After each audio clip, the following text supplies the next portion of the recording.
Yeah, Sveno Mick here. She's wet here today.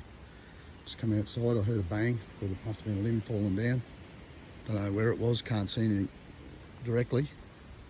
Poor old tractor's going to try and get a bit of a decent sort of a shade up just between these two containers.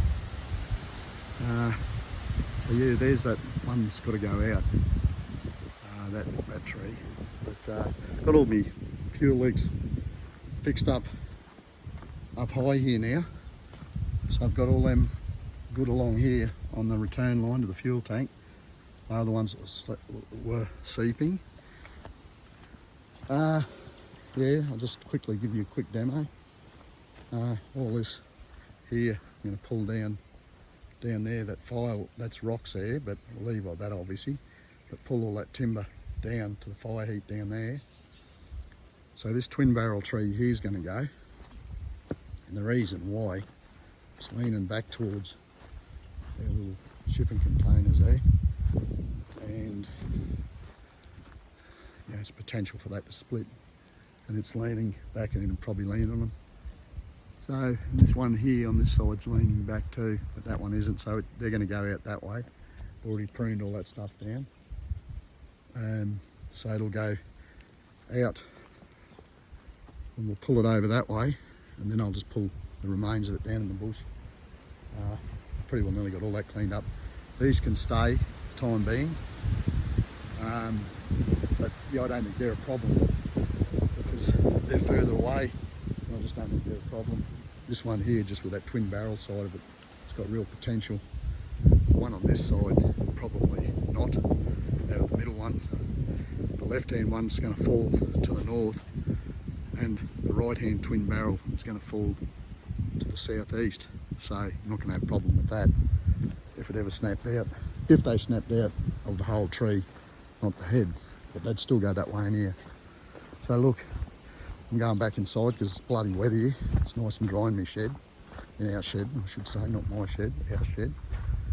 So look, I'm going to leave it at that. Walking along.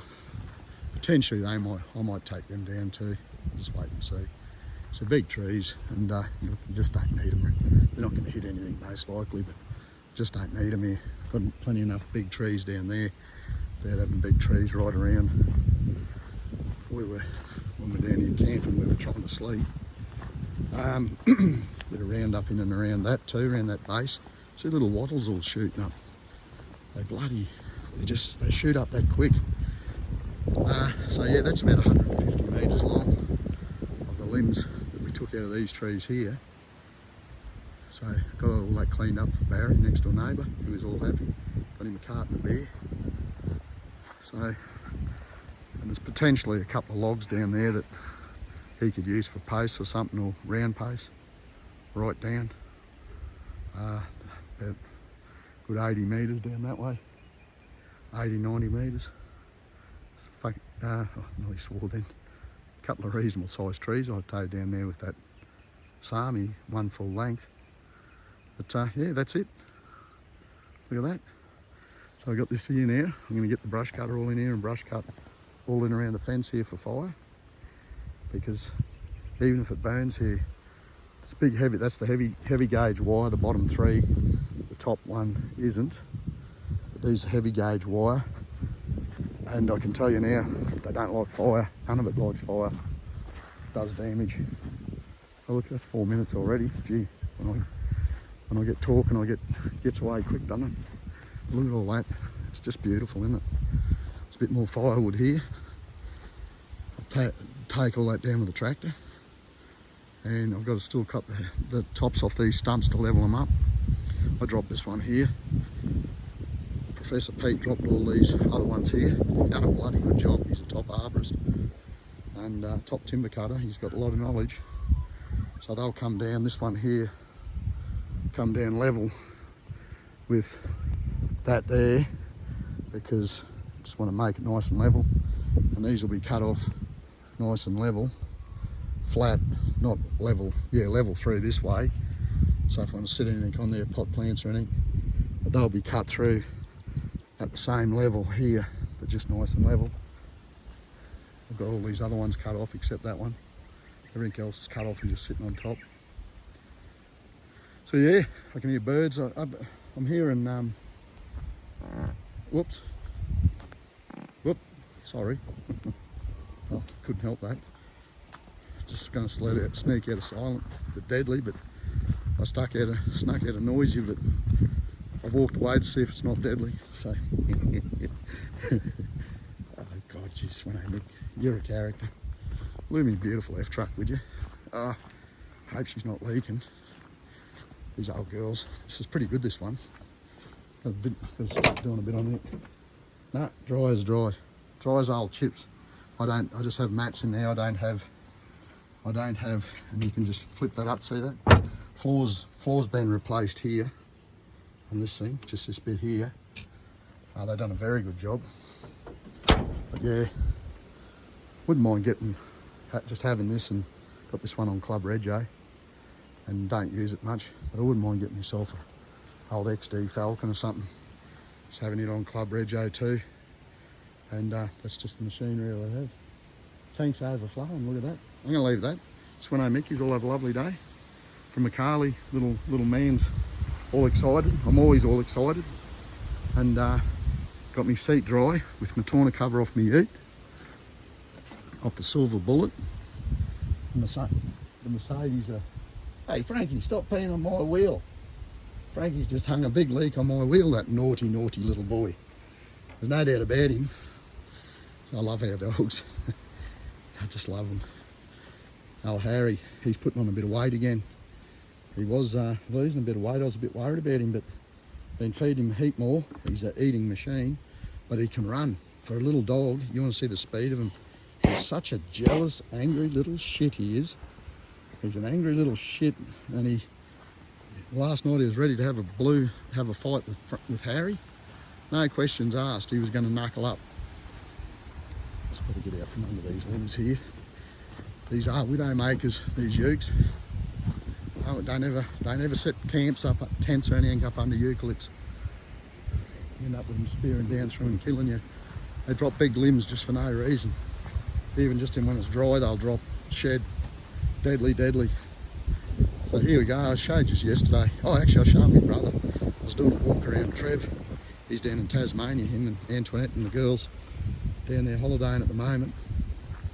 Geez, I was going to pull this video up, but just look at that greenery that's come to just in 24 hours. But so what I've done here was I was showing you up there before. So this drops off to pretty steep here. Anyone from not in Australia, there's wallaby dung. See that? Our dogs love eating it. And you get wallaby poo breath. So they're about, biggest one of those would nearly be an inch. Like a chocolate bullet. Well, they think they're like chocolate licorice bullets. They love them. You got to pull them away from them. So, when I had a little digger here that I dry hide, little 2-tonner, I couldn't move any of it. But see this? Just put the Sami into this. You're pushing downhill, obviously, and just started on one end. And mate, that thing, because the stump's all in there, I've dropped a few trees inside there, and the stump's all in there, so you just got to work up to them. There's a cleared area I've got here, which I'll just show you. So what I'm going to do is I'm going to take this all down and I'm piling it. There's a rock garden there, so I'm just pushing around that. And I'm going to take it another, so that's 65 metres from the shed here. So if you look up there, there's the shed, that's 65 metres away. So see that up there, and there's a couple of containers sitting up there too, beside it, just to store stuff in. Have a look at that, that was hollow and rotten. Russell and I, my youngest brother, we brought his 66 down and whacked in a scarf in there on the northeastern side, and it's predominantly leaning towards the northeast, and just a tiniest bit of a back cut and down she come. That's only 2 years ago, probably 2.5 years ago. It's all rotten out, but yeah, you just gotta be very mindful of trees splitting up when you're cutting them. See, all hollowed out in the back, and they'll just let go at any old time when you're doing a back cut, or You'd even be putting a scarf in the front. Next minute, she'll just close up on the saw and split up through the back. So yeah, you got to be aware of what's going on. So there's another one I dropped. I dropped that one there with Russ and I. Now, if you look at that one, that's got all epicormic growth coming out of it. About 4, 5, 6 litres coming out of there. So next week, I'll probably bring me smaller saw, me little china down, and just cut all that down and poison it. And you see epicormic growth. I dropped these 3 here. These 3 here probably 2 months ago. Look at all the growth out of them already. And I can see just with that rain, everything has really sprung up. You can see all the grasses here, which I'm happy for. But I've got to keep the epicormic growth down on the trees, especially down here. Down in further, I don't care. But talking about stumps, see the stumps here everywhere. So what I'm going to do is I'm going to bring all this down to this stump here. And I've got this dirt here. So what I'm going to do is I'll bring that and push that right up so the logs are laying up with air underneath them, so they'll rot quicker. Plus also, I won't be lighting any fires up here, but in the advent of a fire, it'll get under them and burn all the bigger timbers. Because some of this has been down 2 years and the box has been down, the big box, grey box tree or brush box or whatever it was, twin barrel up there. It's been down probably, let me think, probably a year, and the other ones would be 3 years, and it would be a year and a half probably. So here we are at about 70 metres, right? So you can see up there the containers and the shed and the water tank. Now that's how much it drops off, 70 metres. So the reason why I was a bit concerned about all this here is we're sitting up on actually a ridge, and fire always races uphill if fire gets going below. So all you could do here, if you had wind racing from the east, which the wind today is coming